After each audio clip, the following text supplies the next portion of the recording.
Greetings, my lovelies. This is Blake here, and welcome to my review of Teenage Mutant Ninja Turtles, the 2014 movie. I'm probably just going to refer to it as TMNT, though, because for some stupid-ass reason, I have difficulty enunciating Teenage Mutant Ninja Turtles when I put those words together. Anyway, I apologize for the lateness of this video. I actually tried filming it twice before. The second time, during the middle of filming, my power went out, so I lost all my footage and I was too annoyed and exhausted to try again. But the first time I did so, I spent like 7 or 8 minutes discussing my childhood experiences with this franchise because I was a huge Ninja Turtles fanboy. I watched the cartoon, the movies, collected the toys, played the video games. I was the quintessential Mark.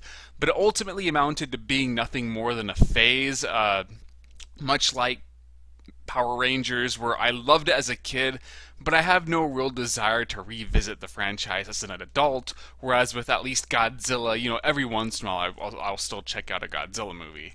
But the reason why I decided to, not include that video, or not use that video, is my feelings towards the Turtles didn't really affect my viewing experience for this movie. It didn't make me love the film anymore, nor did it make me hate the film anymore. So I decided that that was all useless information, and I should just go ahead and jump right into the movie, because really my feelings towards the people involved, whether it's Michael Bay as the producer or John Liebesman as the director, I doubt I'm pronouncing his name correctly. Their presence really does speak volumes as to what kind of movie TMNT is going to be. Jonathan Lieb, I'm not even going to try to pronounce his name, so I'm just going to refer to him as John Lieb. I used to think that he was a talented director who happened to be victimized by the studio system, but now I've grown to believe that he's a studio flunky who just happens to have some talent in regards to shooting individual scenes. If you look at his filmography, he's yet to do anything completely terrible, but almost all of his projects are very studio-friendly, safe, predictable, competently made, but they lack any artistic integrity.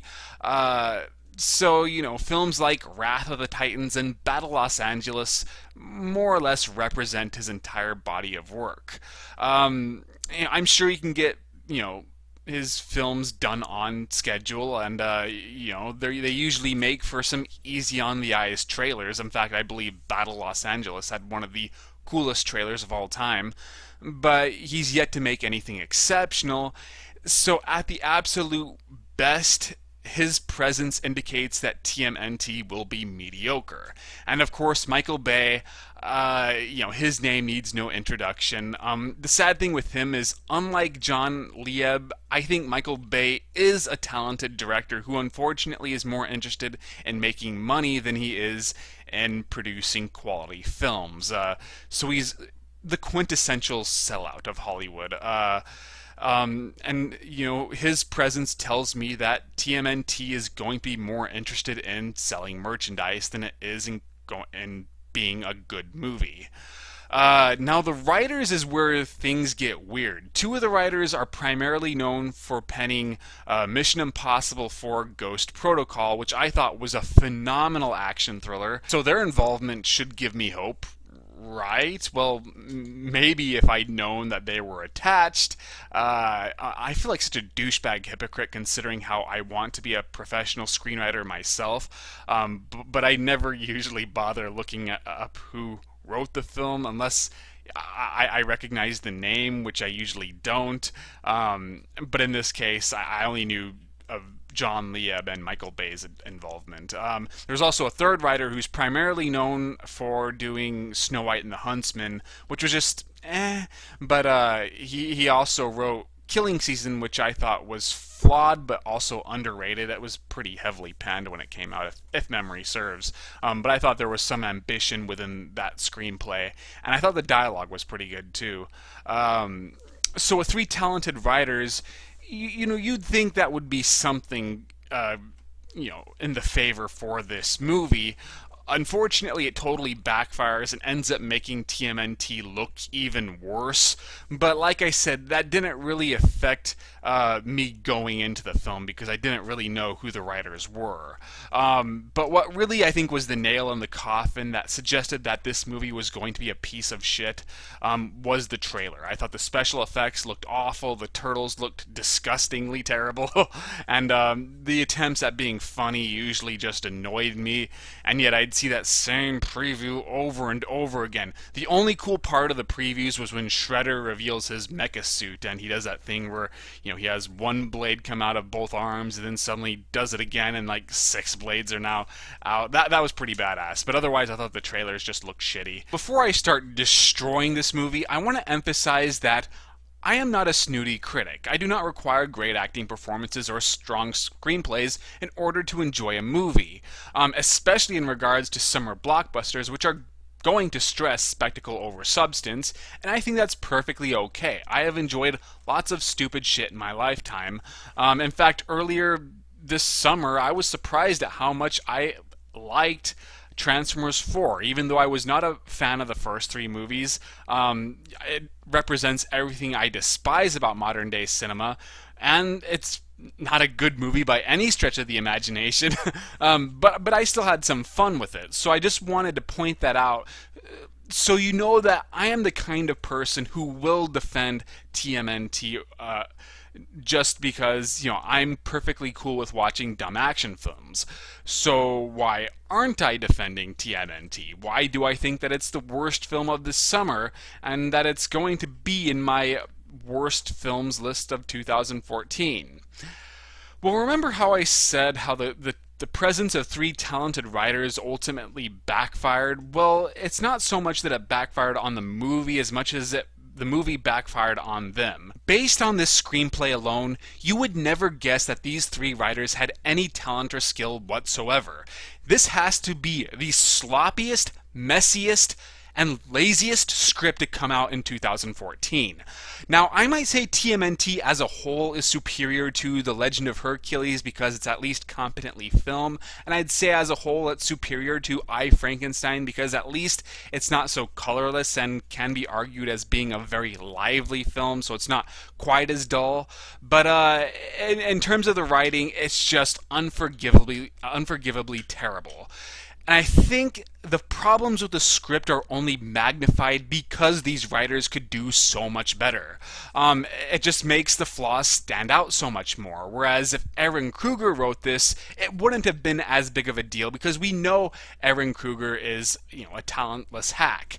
But in the case of these 3 guys, they're writing something that's beneath even Aaron Kruger. So the fact that they are good writers is fucking insulting. So where does the script fail? Well, you should know that it is a very action-packed movie. It very, very rarely takes a break in order to deliver information about the plot or the characters or, to deliver a comedic sequence. But the few times that it does, that's when the stupidity really jumps at you. I pretty much gave up on this film as soon as it was revealed that Splinter learned ninjutsu by reading a book. Now, admittedly, that is a very...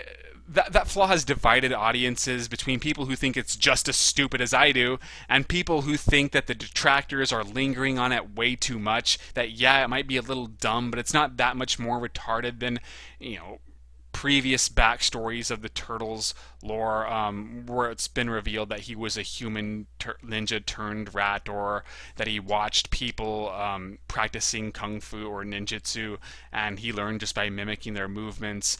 Honestly though, those ideas seem more feasible because it requires a little bit more depth within the screenplay. Instead, by saying, well, he read a book and that's how he learned it, that's a very lazy cop-out.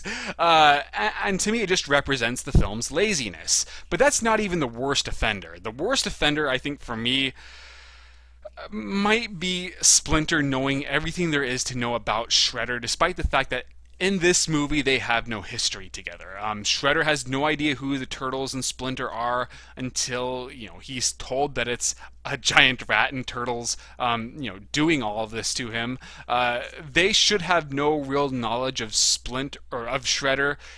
At best, they might know of his existence because he has a connection to a character that they have a history with, but they shouldn't know his backstories, his motivations, as vague as they are, and his relation and his the extent of his relationships to other characters.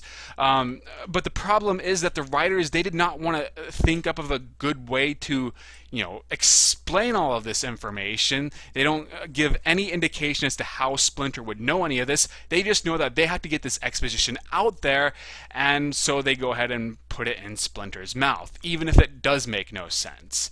Once again, laziness at its worst. Or laziness at its worst. The plot is entirely driven by coincidences. April O'Neil encounters the Foot Clan, which of course leads her to, being introduced to the Turtles. That's an acceptable setup. But now they need to have her interact with the Foot Clan again so she could officially join the Turtles. So, how do they, overcome this stumbling block? She just happens to be driving by when the Foot Clan take a bunch of people hostage. So that's how she puts herself in that danger. Now, a real screenwriter would have had maybe, them take hostages, it goes on the news, and she happens to see it on the news, so she's like, oh, I better go over there and, see what I could do, or whatever, get the story. But not, once again, that would have required actual screenwriting skill, and would have required a certain amount of effort that none of these guys wanted to put into this movie. So not just coincidence, and this story would not exist if it weren't for these fucking coincidences. God, what else is there? Okay, those are really the only major plot points I guess I can describe. Well, the villain's motivations are pretty stupid and vague too.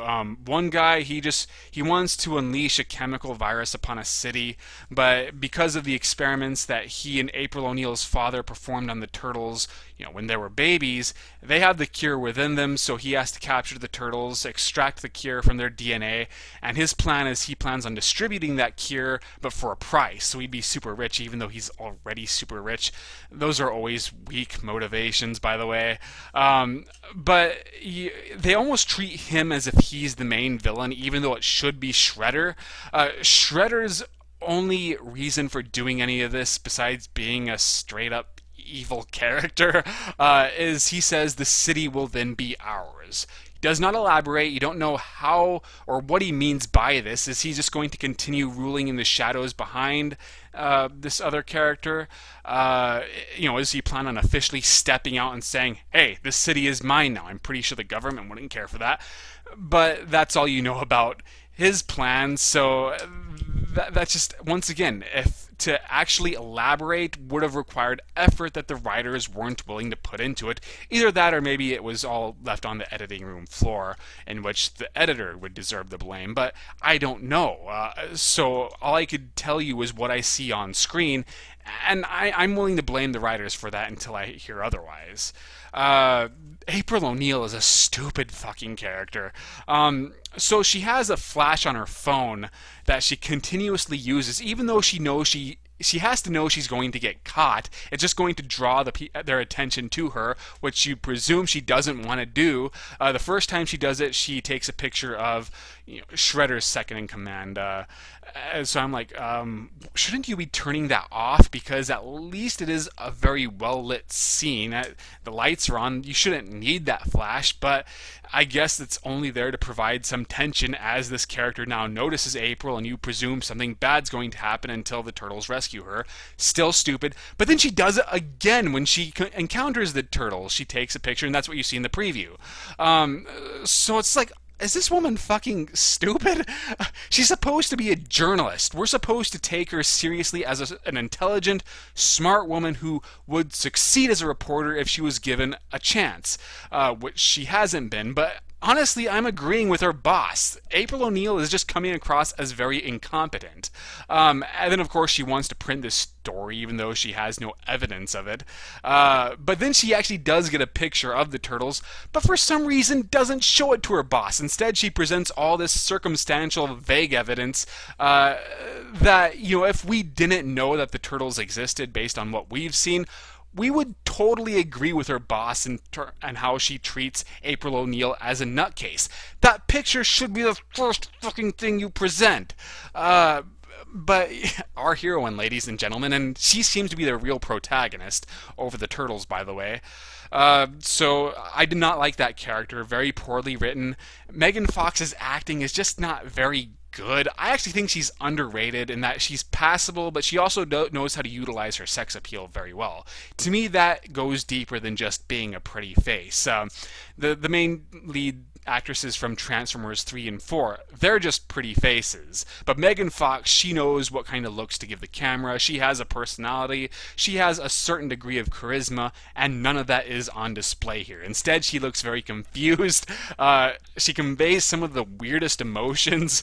Like at one point, she's listening to a speech by William Fichtner's character, and I think she's supposed to be inspired by it, but instead she comes across as kind of aroused. I don't think that's what they were going for. But I blame the director more than Megan Fox. To me, it suggested that he wasn't giving her adequate direction about how she should be responding to or reacting to all of this that's going on around her here. So she just, as I said, she looks very confused. The turtles themselves, Michelangelo gets the most screen time. He's very goofy. He does have the funniest moments, but he also has the most annoying attempts at comedy too. When I wrote my written review, I said that they tried way too hard with him, that they gave him too much to do. But it was pointed out to me that that's always been Michelangelo. He has always been heavy in, pop culture references. So I'm going to concede that point. The problem is that the dynamic amongst the turtles is gone. When you watch the previous movies or the cartoon, yeah, Mikey acts this way, but all the other turtles also have their fair share of screen time. They also have their own personalities, so you're not getting an overdose of Michelangelo. But here, none of the other ones really stand out enough, so it almost seems like Michelangelo is getting all the screen time. And I've never been a big fan of him anyway, so that got on my nerves. Raphael also gets a little bit to do. I did like, actually, how he's the one who does the rescuing. Usually his lone wolf badass attitude is really undermined by the fact that he's always getting captured. At least that's how it was in the other movies, and he has to be rescued himself. But here he's the one who does the rescuing, so that was actually kind of a clever twist. And yeah, he has a very fluffy, safe, predictable character arc, though, that I didn't care for. That was poorly fleshed out and developed. So he was probably my favorite of the turtles in this movie, but that doesn't really say anything. Leonardo is the leader, that's the extent of his characterization, and Donatello is a stereotypical nerd, even snorting at one point, so he got on my nerves too. Splinter has the most dynamic personality, but his design just creeped me out. He could be the loving father, the stern mentor, and the badass warrior. That's good, but something about his eye is just like, ugh. In fact, the CGI in regards to the turtles is much better than how the trailers made it out to be, but the designs of them all just seem kind of unappealing and ugly. Whereas in the previous films, I thought they all looked pretty cool, even though I'm sure the effects haven't aged very well. Shredder is very dull. He has no personality, no presence, even though I do like the mecha suit. In the first film, I remember thinking Shredder was kind of terrifying. He did have a very menacing presence, and you could take him seriously as the main villain. Even the sequel did an okay job with that when he becomes Super Shredder. I just burped. So he is a very flat, dull villain, and he did nothing for me. Okay, so now we get to the action scenes, because yes, as bad as the script was, action can redeem it if it is stylish and epic enough. It wasn't. Honestly, my problem with the action scenes wasn't that they were poorly filmed, wasn't that the special effects were bad. Honestly, I thought the special effects were acceptable, and once again, Jonathan Lieb competently shot these action scenes, and the editing never became too obtrusive with them either. In fact, I'd say the action scenes at least flowed more nicely than what we got in the first Transformers. So it has that going for it, and there's a lot of action too. The problem is it's very poorly paced. It doesn't give us enough room to breathe. So I honestly suffered from some burnout around the halfway point. When Raphael starts fighting Shredder one-on-one, I was like, is this movie almost over yet? Oh, god damn it, there's like 45 minutes left. It also, I think the best fight scenes happened too quickly. The best fight was between Shredder and Splinter. The final battle between Shredder and the Turtles just can't compare to it. And, even the big truck chase scene in the snow going down the mountain, that was more of an exciting action sequence than the finale where the building tumbles. So that just contributed to me feeling underwhelmed in regards to the action. But also, this action all seemed very familiar. I was hoping that the martial arts would give the fight scene some flavor, but honestly, the Turtles rely more on their super speed, strength, and endurance. They fight just as a comic book movie character would fight. In fact, if you've seen Guardians of the Galaxy, Incredible Hulk, whatever, you've seen these kinds of action scenes done better. The action scenes also seem much smaller in scale. So, all right, a building falls over. That's kind of epic. But Transformers 4 had an entire city falling over, and hell, the building falling over was much more exciting when. And actually, I think it was more of a tower that fell over. But even then, you had a more exciting variation in Transformers 3 when that huge ass building topples. So it's just like, every time there'd be a big action sequence, I'd be unfavorably comparing it to other big action sequences of bigger and better movies. So, in the end, at best, I felt underwhelmed by the spectacle. At worst, I was disgusted by the atrocity that was the screenplay. If Transformers 4 was obese in terms of content, and that there were too many characters, subplots, bloated running time, TMNT is anorexic in terms of its content. It gives us no reason to care for the characters. We're only supposed to be paying attention to the action scenes, but even them, they aren't that impressive. But the primary goal of this movie was to sell merchandise. It wants you to buy the toys, the tie-in comics, the video games, the lunchboxes. That is the only reason this movie exists. But Transformers 4 may have had the exact same goals, but at least it went over the top in terms of its spectacle. When regards to the special effects and the action scenes, I was satisfied even though that was all that movie had. This one didn't even have that. So I did do a written review. If you'd like to read it, please do. I also did a written review of Dragon Tiger Gate and Seven Swords, both starring Donnie Yen, and Scorpion Thunderbolt, a Godfrey Ho movie. My next one will be of Joyride 3. Follow me on Facebook and Twitter, where I shall reveal some new information about the upcoming Critiquing the Critics episode. And I hope you enjoyed this video. I know it's gone on for quite some time, and I'll see you guys later.